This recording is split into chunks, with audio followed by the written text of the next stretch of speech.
Hello. इससे पहले वाले पार्ट में हमने 7 मिनट्स का जो वीडियो बनाया था उसमें हमने सॉलिड के क्लासिफिकेशन के बारे में स्टडी की थी। नेक्स्ट पॉइंट है हमारा क्रिस्टल लेटेक्स। यहाँ से आपका मेन जो चैप्टर है वो स्टार्ट हो रहा है। क्रिस्टल लेटेक्स क्या होते हैं? जो क्रिस्टल लेटेक्स की अगर हम बात करें तो ये क्या होता है, जैसे कोई भी एक क्यूब है या हम कोई क्रिस्टल की हम बात करें, या आप कह सकते हो कि जैसे आप कोई मकान बना रहे हो और वहाँ पे एक ईंट है, उस एक ईंट का बार बार आप रिपीटेशन करके क्या बनाते हो, पूरा मकान बनाते हो। तो वहाँ पे वो जो एक ईंट है वो आपकी इंडिकेट करती है यूनिट सेल को। तो अगर हम डेफिनेशन देखें कि crystal latex a regular 3 dimensional arrangement of point in space is called a crystal latex. तो यहाँ पे ये जो यूनिट सेल है वो क्या हो रही है, बार बार रिपीट हो रही है। एक क्रिस्टल बनाएंगे, उसी की जो यूनिट होगी उसको हम यूनिट सेल बोलेंगे।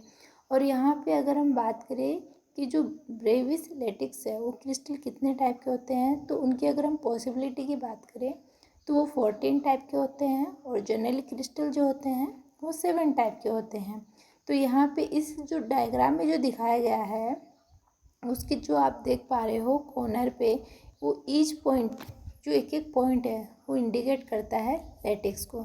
और उन्हीं लेटेक्स के जो पॉइंट को हम स्ट्रेट लाइन के थ्रू ऐड करते हुए क्या कर रहे हैं, इस ज्योमेट्री का फॉर्मेशन करते हैं, और इस ओवरऑल ज्योमेट्री को हम बोलते हैं क्रिस्टल लेटेक्स। अब इस क्रिस्टल लेटेक्स में अगर हम बात करें यूनिट सेल की, यूनिट सेल क्या होता है, तो यहाँ पे इस क्रिस्टल में हम पर्टिकुलर कोई भी एक स्मॉल क्यूब लेंगे, उस क्यूब की हम अंदर देखेंगे, उसकी एज देखेंगे, लेंथ देखेंगे, ब्रीथ देखेंगे, तो हम यहाँ पे XYZ 3 डायरेक्शन लेंगे। तो जो स्ट्रेट लाइन एक्स वाली डायरेक्शन है उसको हम एंगल देंगे ए से, उसके सामने वाले को देंगे बीटा, और सॉरी बी, और इधर वाले को देंगे सी। इसी तरीके से हम 3 एंगल बनाएंगे, अल्फ़ा, बीटा, गामा, सी। तो किसी भी यूनिट सेल को आइडेंटिफाई करने के लिए उसमें कितनी साइड होनी चाहिए, 3 होनी चाहिए, ए बी एंड सी। और एंगल कितने होने चाहिए, 3 होने चाहिए, अल्फ़ा, बीटा एंड गामा। तो यहाँ पे इनके बेसिस पे यूनिट सेल्स का हम क्लासिफिकेशन करते हैं। तो यूनिट सेल जनरली 2 टाइप की होती है आपकी। कितने टाइप की होगी, 2 टाइप की, primitive unit cell and centred unit cell. जो प्रीमेटिव यूनिट सेल्स होती है उसमें अगर हम देखें तो जो पार्टिकल्स रहते हैं वो ओनली कॉर्नर पे प्रेजेंट होते हैं। प्रीमेटिव में यूनिट सेल में कॉर्नर पे पार्टिकल प्रेजेंट होंगे, एंड जो आपकी सेंटेड यूनिट सेल्स है उसका जो पार्टिकल्स है कॉर्नर एंड आपका जो बॉडी सेंटर, फेस, उन अलग अलग के बेसिस पे जो इसका क्लासिफिकेशन किया गया है वो है आपका, सबसे पहले तो है आपका सिंपल क्यूबिक आ जाएगा, सॉरी सिंपल तो प्रीमेटिव में चला गया। हाँ, तो BCC जिसको हम बोलते हैं body centred unit cell. Second है आपका FCC face centred unit cell, and last है आपका एंड सेंटेड यूनिट सेल।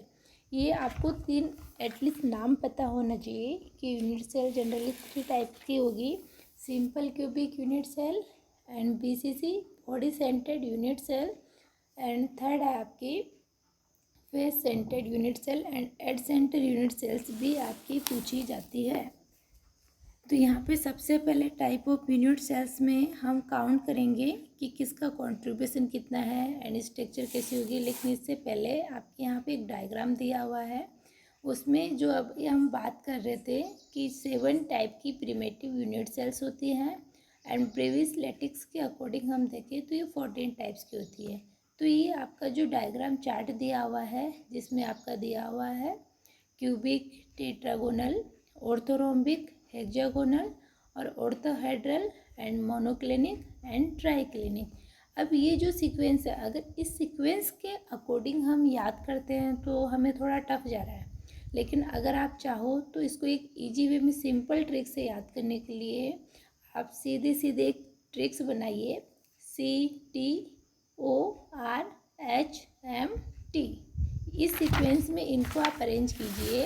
कौन सा सीक्वेंस होगा, CTORHMT।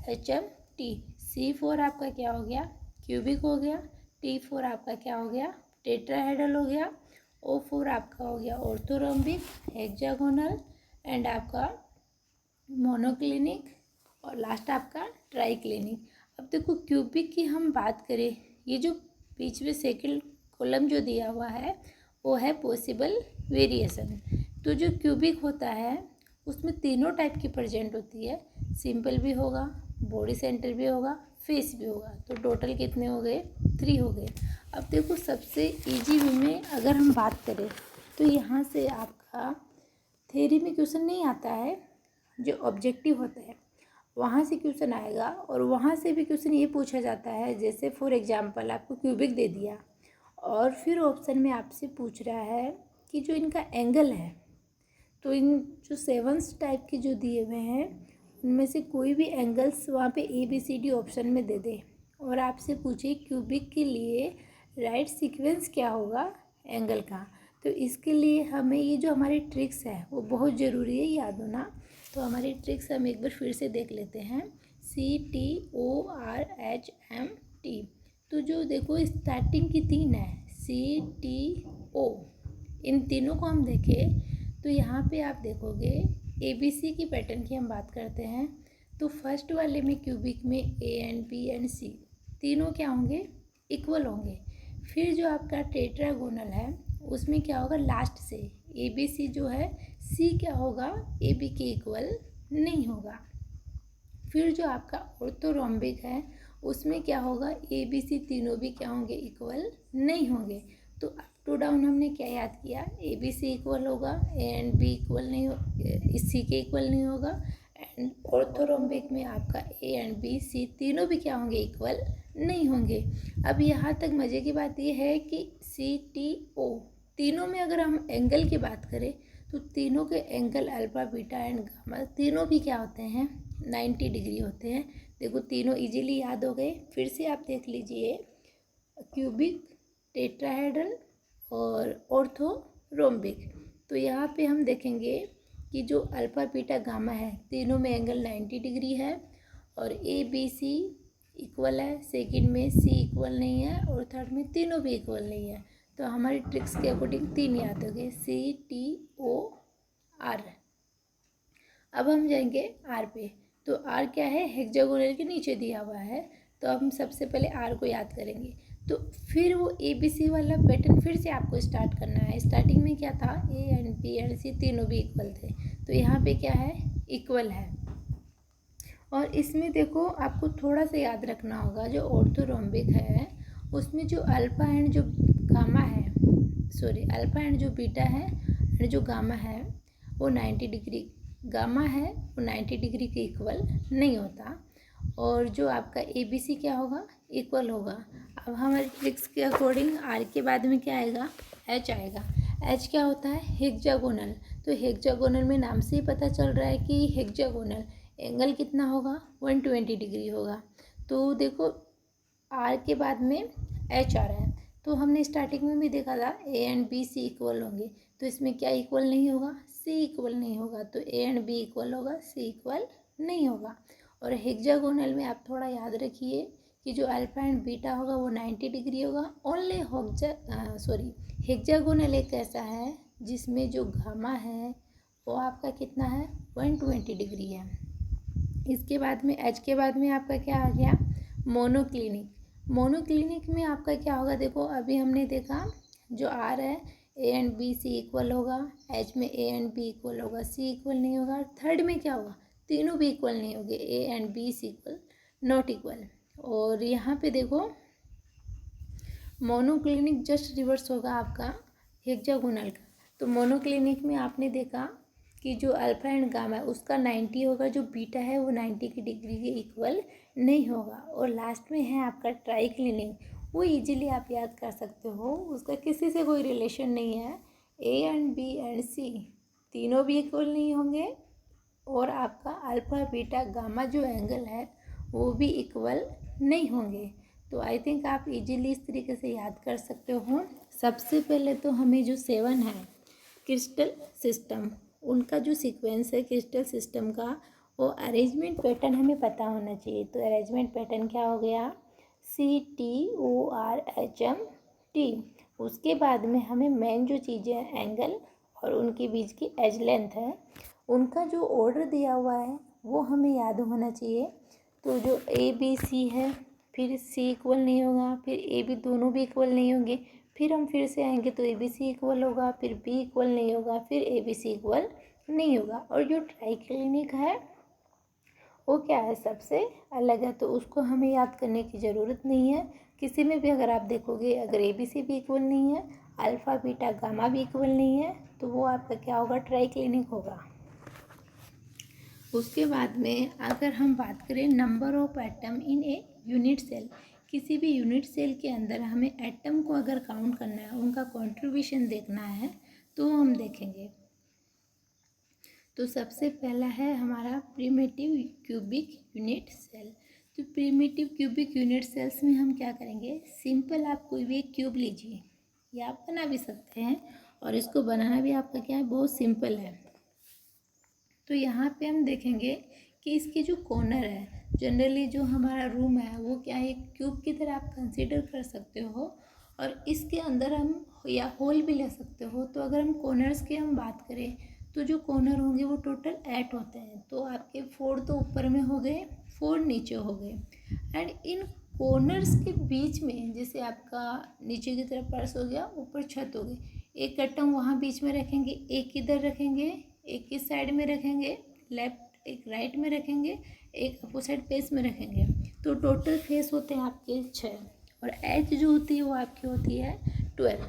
तो यहाँ पे सबसे पहले हम जो प्रिमिटिव क्यूबिक यूनिट सेल्स की हम बात करेंगे, तो वहाँ पे उस क्यूबिक में हम देखेंगे कि जो हमारे एटम है, जो आपको ग्रीन कलर से आपको शो हो रहे हैं या दिखाई दे रहे हैं, वो कॉर्नर को इंडिकेट करते हैं। तो यहाँ पे क्या होगा, आपका जो कॉर्नर्स है, तो टोटल कॉर्नर्स हो गए 8। और यहाँ पे अगर हम बात करें किसी एक एटम की, तो एक एटम ओवरऑल अगर हम बात करें, तो एक अगर कंट्रीब्यूशन की बात करें, तो ओनली 1 एटम पार्टिसिपेट करता है 8 को मिला के। अगर हम एक की बात करें, तो यहाँ पे इनका जो कंट्रीब्यूशन होता है वो 1/8 होता है। एक्चुअल जो पोजीशन होती है, तो यहाँ पे इनकी जो total number of unit cells count होके आएगी, वो क्या होगी, कॉर्नर मल्टीप्लाई 1/8। तो टोटल एटम कितने होंगे, 1 होगा।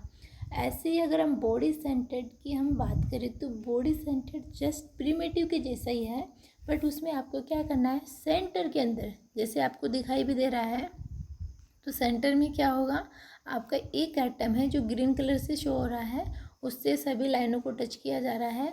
तो एक तो क्या हो गया, कॉर्नर मल्टीप्लाई 1/8, तो एक एटम तो क्या हो गया, कॉर्नर का कंट्रीब्यूशन हो गया। और एक आपका क्या है, बॉडी सेंटर है, तो बॉडी सेंटर एटम कितने हैं, 1 है। तो टोटल पर यूनिट सेल कितने हो गए आपके, 2 हो जाएंगे। थर्ड है आपका face centre cubic unit sales.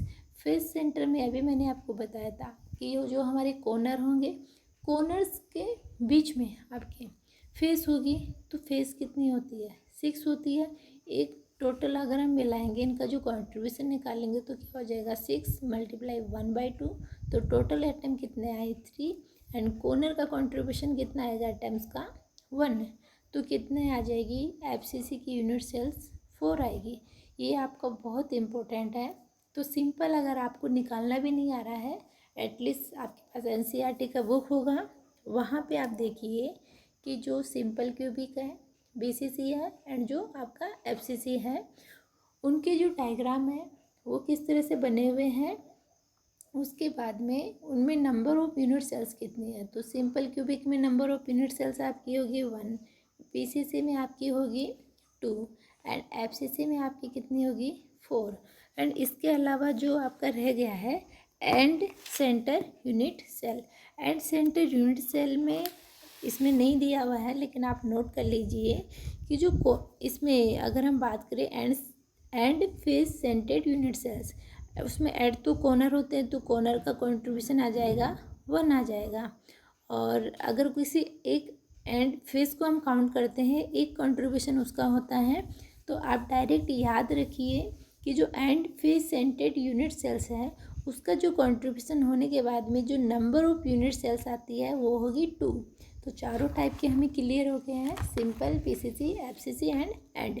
तो एंड की होगी 2, एफसीसी की होगी 4, बीसीसी की होगी 2 एंड आपका प्रिमिटिव की होगी क्या होगी 1।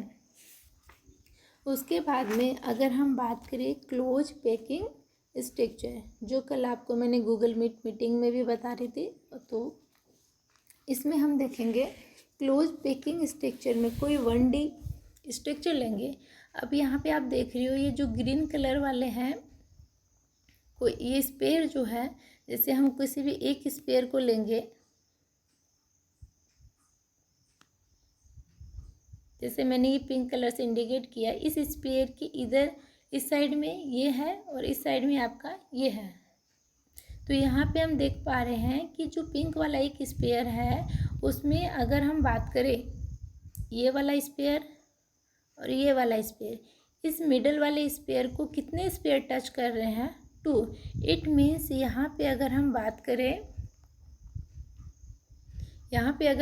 करें एक स्पेयर 2 स्पेयर को टच कर रहा है, तो यहाँ पे इसका क्या हो जाएगा, यहाँ पे एक स्पेयर 2 स्पेयर को टच कर रहा है तो इसका जो कोऑर्डिनेशन नंबर जो आएगा वो कितना आएगा 2। ये क्वेश्चन सिंपल आपका ऑब्जेक्टिव में पूछा जाता है, थ्योरी के अकॉर्डिंग इम्पोर्टेंट नहीं है बट आपके ऑब्जेक्टिव के अकॉर्डिंग बहुत इंपॉर्टेंट है। तो यहाँ पे आप देख रहे हो क्लोज पैकिंग में एक स्पेयर 2 स्पेयर को टच कर रहा है तो इसका कोऑर्डिनेशन नंबर होगा 2। इसके बाद में अगर हम देखें सेकंड है क्लोज पैकिंग इन 2D।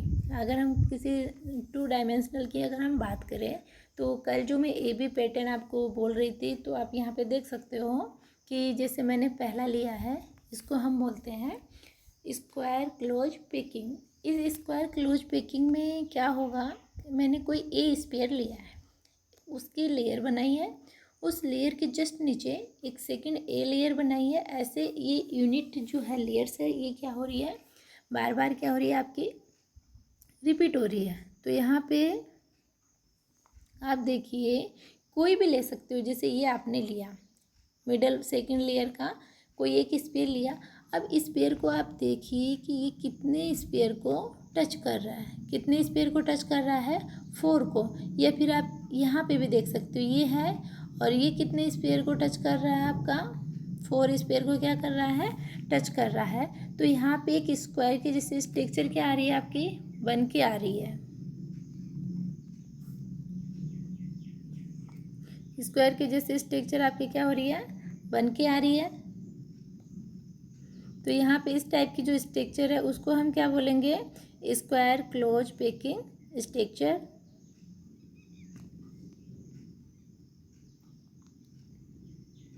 उसके बाद में अगर हम बात करें क्लोज पैकिंग की, ये जो स्ट्रक्चर कौन सी रह गई है, यहाँ पे देखिए स्क्वायर जो क्लोज पैकिंग है उसमें जो कोऑर्डिनेशन नंबर है आपका वो कितना आ रहा है 4 आएगा। यहाँ पे कोऑर्डिनेशन नंबर कितना आएगा 4 आएगा। क्यों, एक जो स्पेयर है वो आपका 4 स्पेयर को टच कर रहा है, तो 4 स्पेयर को टच हो रहा है तो इसका कोऑर्डिनेशन नंबर कितना हो गया 4। ये क्वेश्चन बहुत बार पूछा जाता है कि स्क्वायर क्लोज पैकिंग के अंदर जो आपका ये है कोऑर्डिनेशन नंबर कितना होता है। नेक्स्ट है आपका, इसमें हमने थोड़ा सा पैटर्न चेंज किया है। क्या किया है, सबसे पहले हमने कोई बी लेयर ली है, स्पेयर लिया है, उन बी लेयर्स के 2 जो स्पेयर है उनके जो बीच का स्पेस है वहाँ पे हमने ए लेयर को शिफ्ट किया है। फिर क्या करेंगे हम बी वाला पैटर्न फिर से रिपीट करेंगे और उसके बाद में ए वाला पैटर्न हम फिर से रिपीट कर रहे हैं। इस तरीके से हम लेयर्स बनाएंगे। अब वहाँ पे हम देख रहे हैं कि कोई भी एक स्पेयर ले लो, जैसे इस डायग्राम में दिया हुआ है, तो जो बीच वाला ग्रीन कलर का स्पेयर है वो स्पेयर आप अच्छे से देखिए अपने आसपास के 6 स्पेयर को टच कर रहा है और एक हेक्सागोनल शेप में स्ट्रक्चर बना रहा है, तो इसको हम बोलेंगे हेक्सागोनल क्लोज पैकिंग स्ट्रक्चर। यहाँ पे एक स्पेयर 6 स्पेयर को टच कर रहा है, इसकी वजह से यहाँ पे इसका जो कोऑर्डिनेशन नंबर होगा वो कितना आएगा 6 आएगा। एक बार फिर से रिपीट कर लेते हैं कि जो आपका क्लोज पैकिंग स्ट्रक्चर है, अगर हम 1D की बात करेंगे तो कोऑर्डिनेशन नंबर 2 आएगा। अगर 2D स्ट्रक्चर की बात करेंगे तो यहाँ पे आपके 2 टाइप्स की हैं square close packing and hexagonal close packing. तो जो स्क्वायर क्लोज पैकिंग है वहाँ पे एक स्फीयर 4 को टच कर रहा है, इसलिए उसका कोऑर्डिनेशन नंबर होगा 4। एंड हेक्सागोनल में एक स्फीयर 6 को टच कर रहा है, इसलिए उसका कोऑर्डिनेशन नंबर कितना होगा, 6 होगा। एंड आपका लास्ट है 3D। तो 3D में अगर हम देखें क्लोज पैकिंग स्ट्रक्चर, तो इस 3D में हम देखेंगे कि हमने कोई ए पैटर्न लिया है और आप कोई ए पैटर्न लिया है, तो इस टाइप में जो 3D स्ट्रक्चर होती है उनको हम क्या बोल सकते हैं, स्क्वायर क्लोज पैकिंग, या फिर आप HCP भी बोल सकते हो। HCP है वो FCC के इक्वली होता है। जैसे अगर हम न्यूमेरिकल सॉल्व करेंगे तो वहाँ का पूछा जाता है जो HCCP है, HCP उसके अंदर नंबर ऑफ यूनिट सेल्स कितने होते हैं, 4। आज के लिए इतना ही।